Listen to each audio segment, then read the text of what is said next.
दोस्तों नमस्कार। देश के अंदर कांवड़ यात्रा को लेकर एक नया संग्राम छिड़ गया है। अब बहस इस बात पर हो रही है कि देश के अंदर सबसे बड़े प्रदेश यानी उत्तर प्रदेश के मुखिया योगी आदित्यनाथ राजधर्म का पालन कर रहे हैं या नहीं कर रहे हैं। ये सवाल अब इसलिए खड़ा हो गया है कि पहले उत्तर प्रदेश के मुजफ्फरनगर से ये खबर आई कि कांवड़ यात्रा का जो 200 से 250 किलोमीटर का जो रास्ता है, उस रास्ते पर पड़ने वाली तमाम दुकानें, चाहे वो ढाबा हो, चाहे ठेला हो, चाहे खोमचा वाले हों, सभी को अपने नेम प्लेट लगाने हैं। यानी अपने ठेले के सामने, अपने दुकान के सामने, अपने ढाबे के पर जो है अपना असली नाम लिखना है। पीछे का मकसद साफ कि अगर आप मुसलमान हैं तो आप लिखिए, चाहे आप आरिफ आम वाला लिखिए, नौशाद पकौड़े वाले लिखिए, अली अहमद ढाबा लिखिए, लेकिन आपको अपना असली नाम लिखना होगा। अब इसको लेकर जब संग्राम छिड़ा और 24 घंटे के अंदर तमाम विपक्ष की राजनीतिक पार्टियां एक साथ हो हल्ला मचाने लगी और एक मंच पर खड़ी होकर के ये बात कहने लगी कि देखिए ये संविधान की बात करते हैं, लेकिन यहाँ ये संविधान को किस तरह से रौंद रहे हैं, संविधान का अपमान बताया। वही मुख्य विपक्ष की जो पार्टी है उत्तर प्रदेश की समाजवादी पार्टी, उसके मुखिया अखिलेश यादव भी सामने आए और उन्होंने कहा कि अगर जिसका नाम गुड्डू, मुन्नू, चुन्नू या फतेह होगा तो उसके लिए क्या करेंगे। लेकिन इसकी भी बात सामने आई। जैसे ही कुछ दुकानदार इस तरह के नाम लगाए, पुलिस वहां धमकी और कही नहीं, ये नहीं चलेगा, तुम्हारा जो असली नाम है उसका नेम प्लेट अपने दुकान के सामने लगाओ। और हालात ये हो गए कि एक एक दुकानदार के पास, एक एक रेड़ी और ठेले वाले के पास 4-4, 5-5 बार पुलिस पहुंची और पुलिस जा करके उनको बाकायदे ये धमकाया भी कि अपने नाम का तुमने जो है अभी तक नेम प्लेट क्यों नहीं लगाया, क्योंकि अब कांवड़ यात्रा शुरू होने वाली है और इसके पीछे तमाम दलीलें दी जा रही हैं। वहीं पुलिस प्रशासन का कहना है, चाहे वो मेरठ हो चाहे मुजफ्फरनगर हो, इनका कहना है कि भाई नाम इसलिए ऐसा किया जा रहा है कि कांवड़ यात्रा के दौरान लोगों में विवाद हो जाता है, लोगों में खान पीन को लेकर के भी विवाद होता है, तो इसलिए पहले से स्पष्ट रहे कि ये दुकान किसकी है, ताकि अगर कोई विवाद खड़ा होता है तो उसकी जिम्मेदारी तय की जाए। ये प्रशासन का कहना है। वहीं भारतीय जनता पार्टी के तरफ से उतरे जो उनके प्रवक्ता हैं, उनके नेता हैं, वो बचाव में यही कहते नजर आ रहे हैं कि अगर किसी का कुछ नाम है तो अपने नाम को दुकान के सामने लिखने में आखिर उसको क्या हर्ज है। लेकिन जो राजधर्म पर जो सवालिया निशान खड़ा हो रहा है वो ये है कि हमारे संविधान में कहीं भी इस बात का उल्लेख नहीं है कि जाति के आधार पर, धर्म के आधार पर व्यक्ति अपना व्यवसाय करे या उसको उसके आधार पर वरीयता दी जाए, या हर व्यक्ति को अपने रहने की आज़ादी, बोलने की आज़ादी, व्यवसाय करने की आज़ादी, ये सारी आज़ादी हर व्यक्ति को हमारे देश में मिली हुई है। और हमारे देश का जो संविधान है उसको धर्मनिरपेक्ष भी कहा गया है। धर्मनिरपेक्षता के लिए हमारा संविधान पूरी दुनिया में जाना जाता है। पूरी दुनिया का सबसे बड़ा लोकतंत्र हमारा है और हमारे इस लोकतंत्र का जो ये लिखित संविधान है पूरे दुनिया के लिए एक तरह से मिसाल कायम करता है। लेकिन आज जिस राजधर्म की बात हो रही है उसमें यह भी कहा जा रहा है कि अगर ये चीज़ होगी तो इससे व्यापार में एक तरह से विभेद होगा। उसमें जो हिंदू वर्ग के लोग होंगे वो मुसलमानों के दुकान पे नहीं जाएंगे और इसके चलते उनके व्यवसाय पर असर पड़ेगा।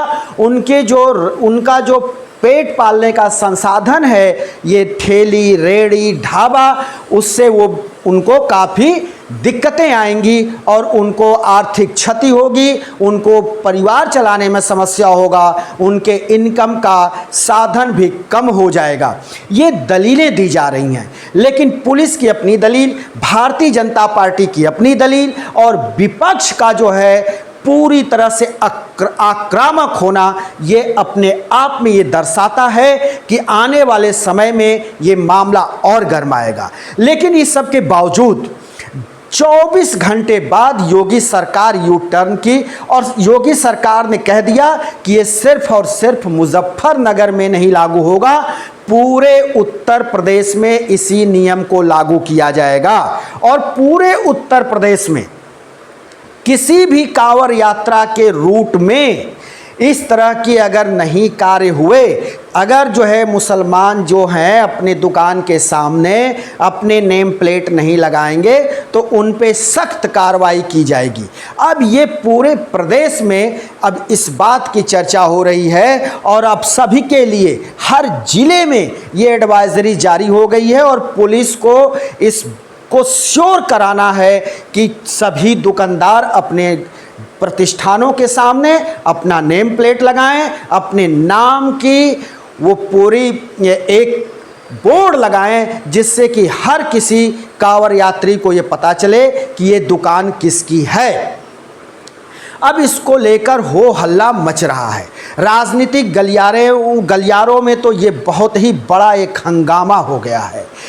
अब सवाल ये उठता है कि अभी हाल के दिनों में लोकसभा चुनाव हुआ और लोकसभा चुनाव में भारतीय जनता पार्टी को उत्तर प्रदेश में करारी चोट पहुंची।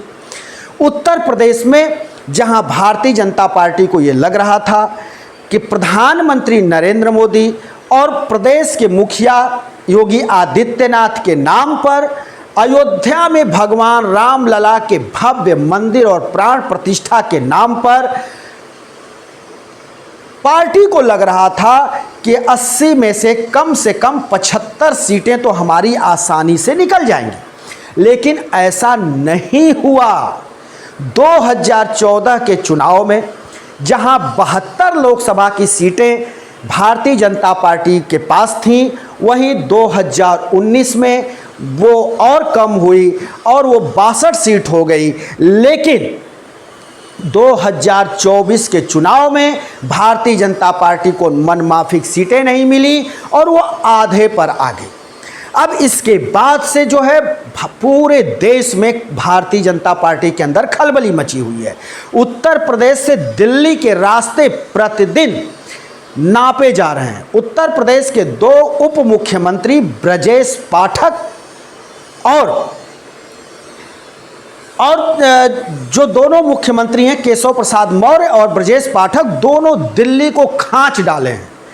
वो हर दूसरे तीसरे दिन दिल्ली पहुंच रहे हैं और नई बातें निकल करके आ रही हैं कि भारतीय जनता पार्टी में अब बगावत के सुर उठने लगे हैं।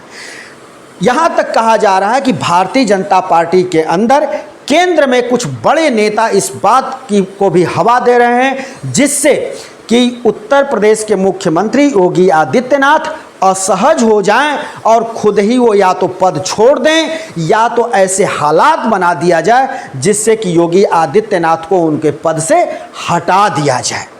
लेकिन बहुत दिलचस्प बात अब यह है कि योगी आदित्यनाथ का भविष्य बस कुछ ही दिनों में तय हो जाएगा।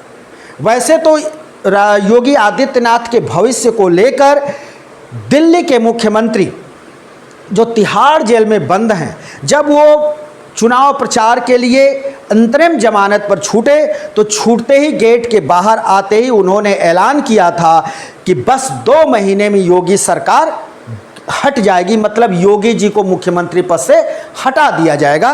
खैर अभी तो नहीं हुआ, आगे क्या होगा ये वक्त बताएगा। लेकिन हालात कुछ ऐसे बनते जा रहे हैं कि अब इस बात की हवा तेज हो निकली है और दिल्ली से ये हवा उत्तर प्रदेश के लखनऊ के तरफ चल रही है और बहुत तेज़ी से चल रही है। अगर इसकी स्पीड कही जाए तो बहुत तेज है।